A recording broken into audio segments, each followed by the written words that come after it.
জমিদার বাড়ির পিশাচ। অনেকদিন আগের কথা। শিমুলতলি নামের এক গ্রামে কিশোর ও বসন্ত নামে দুই বন্ধু বাস করত।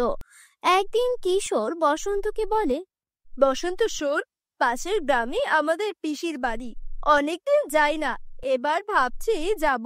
তুই চল না আমার সাথে, দুই বন্ধু মিলে একটু ঘুরে আসি।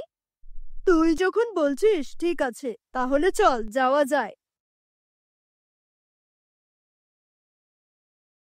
সন্ধে হলে একটি মেয়েকে প্রদীপ হাতে জমিদার বাড়ির চিলেকোঠার ঘরে যেতে দেখা যায়।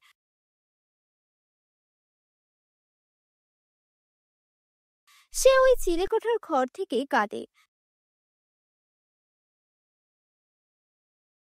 কিশোর ও বসন্ত দুই বন্ধু মিলে কলেজ শেষ করে কিশোরের পিসির বাড়ির ননিপাতা গ্রামে বেড়াতে এসেছে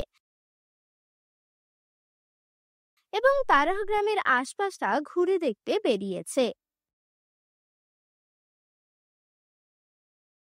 জানিস বসন্ত, পিসির বাড়ি এর আগে আমি যখন ক্লাস 5-এ পড়তাম সে তখন এসেছিলাম, আর এখন এই কলেজের শেষে আসা হলো। সে কি রে, এত সুন্দর গ্রামে তো ছুটি পড়লেই আসতে ইচ্ছে করে, সেখানে তুই এলি এত বছর পর। হ্যাঁ রে, এই গ্রামে একটা অদ্ভুত ব্যাপার আছে, সেটা শোনার পর থেকেই না ভয়ে আসতে সাহস হয়নি। আর এখন একটু বড় হয়েছি তো, তাই সাহস হয়েছে বলতে পারিস। তখনই হঠাৎ তাদের সামনে একটা লোক তার খালি গা খালি পা মাথার সামনেটা ফাঁকা একটা খাটো ময়লা কাপড় পরে আচমকাই তাদের সামনে এসে বলে, বাবুরা আর ওদিকে এগোবেন না, অনেক বিপদ আছে। বিপদ কিসের? লোকটি আর দাঁড়ায় না, তাড়াতাড়ি করে সেখান থেকে সরে পাশের জঙ্গলের ভিতর ঢুকে কোথায় যেন মিলিয়ে গেল। ভারী অদ্ভুত লোক তো, আচমকা এসে কি সব বিপদের কথা বলে ভয় দেখিয়ে চলে গেল। ওই যে তখন তোকে বলেছিলাম না এই গ্রামের অদ্ভুত ঘটনার কথা, আমার মনে হয় ও সেই ব্যাপারেই সাবধান করে গেল। সন্ধে হয়ে আসছে, এবার ফিরে যাই চল। বন্ধুরা, তোমরা যারা যারা গল্পটি দেখছো তোমাদের নাম কমেন্টে লিখে জানাও, আমরা নেক্সট গল্প তোমাদের নাম দিয়ে বানাবো।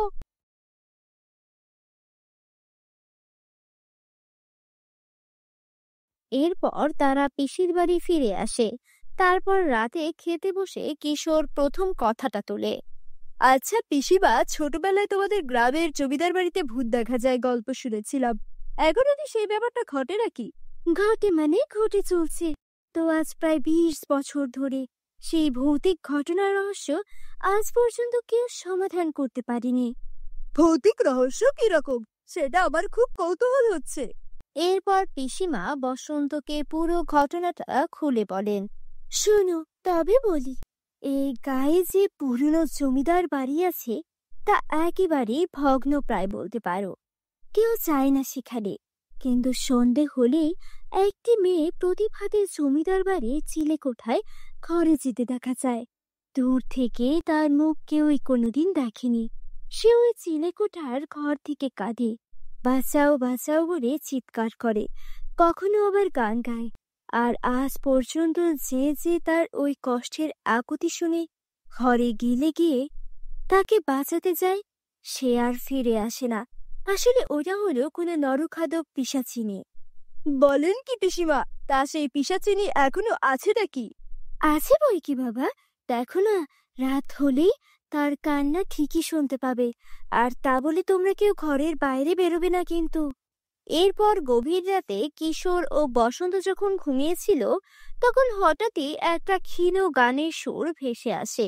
মেয়েটা বলতে থাকে, আমি এক জনম দুঃখী রয়েছি একাকী, কেউ কিনি এমন বাঁচাবে আমায় এখন, বাঁচাও বাঁচাও। কিশোর, এই কিশোর, আরে এই কিশোর, গানটা শুনতে পেলি?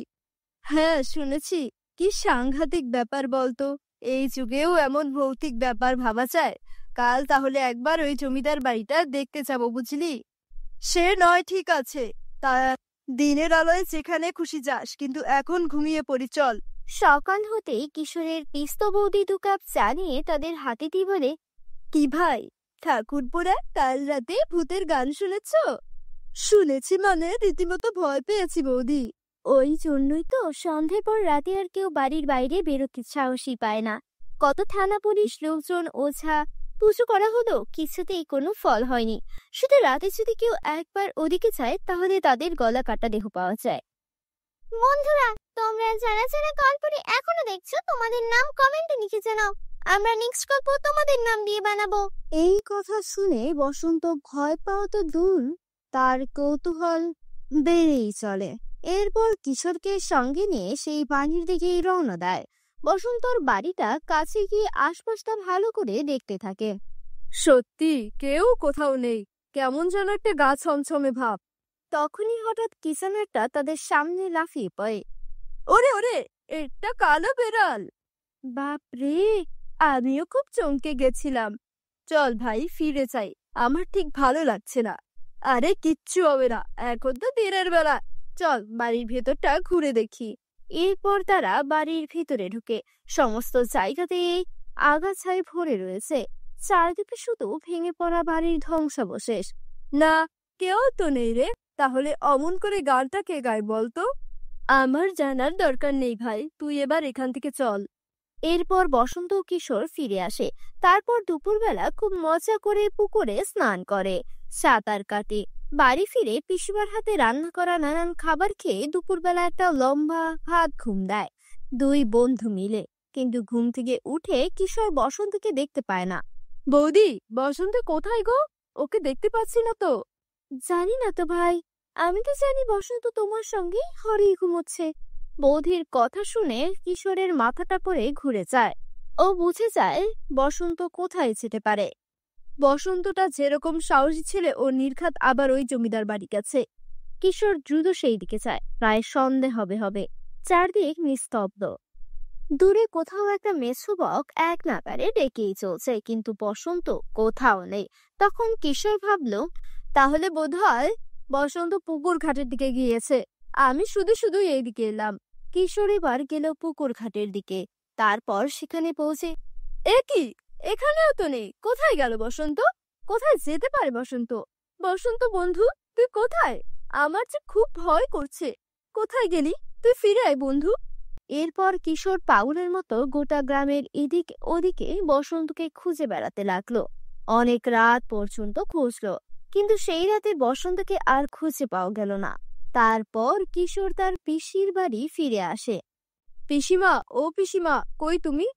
কি হয়েছে কিশোর, এমন ভাবে ডাকছিস কেন? বসন্ত কি খুঁজে পেলি? না গো পিসিমা, সব জায়গায় খুঁজলাম, জমিদার বাড়ি, পুকুর পাড়, রাস্তাঘাট, কিন্তু কোথাও বসন্তকে দেখতে পেলাম না। আমার বন্ধুটা কোথায় গেল পিসিমা? তাহলে কি ও আর কোনোদিন ফিরবে না? কাঁদিস না কিশোর, বসন্ত অনেক সাহসী ছেলে। মনে হয় ও জমিদার বাড়িতে একা একা গিয়েছিল, তারপর রাক্ষসীর কবলে পড়েছে। তুই চিন্তা করিস না, কাল আমরা সবাই মিলে ওই জমিদার বাড়ি গিয়ে বসন্তকে খুঁজবো। তুই কাঁদিস না। পরের দিন সকালবেলা গ্রামের কিছু লোক নিয়ে পিসি ও কিশোর ওই জমিদার বাড়িতে যায়। তারা সারা বাড়ি অনেক খোঁজাখুঁজি করতে থাকে। তারপর তারা বসন্তের মৃতদেহ দেখতে পায়। দেখেছো পিসিমা, ওই রাক্ষসী আমার বন্ধুটাকেও মেরে ফেলেছে। আমি আমার বন্ধুটাকে হারিয়ে ফেললাম। এই ভয়ে আমি এই গ্রামে আসি না, আর আমার বন্ধুর সাথেই এটা হলো। আমি নিজেকে কখনোই ক্ষমা করতে পারবো না। মন খারাপ করিস না কিশোর, আসলে বসন্ত অনেক সাহসী ছেলে, আর রাক্ষসী এই সুযোগটাই কাজে লাগিয়েছে। কাঁদিস না কিশোর, চলো সবাই বাড়ি ফিরে যাই। তারপর কিশোর তার গ্রামে ফিরে যায়, আর কোনোদিন ভুলেও ওই পিসির বাড়িতে আসে না। বন্ধুরা, তোমরা যারা যারা গল্পটি শেষ পর্যন্ত দেখেছো তোমাদের নাম কমেন্ট করে জানিয়ে দাও। আর গল্পটি তোমাদের কাছে কেমন লেগেছে কমেন্ট করতে ভুলো না যেন। পরবর্তী গল্পটি দেখার জন্য আমাদের চ্যানেলটি সাবস্ক্রাইব করে রাখো।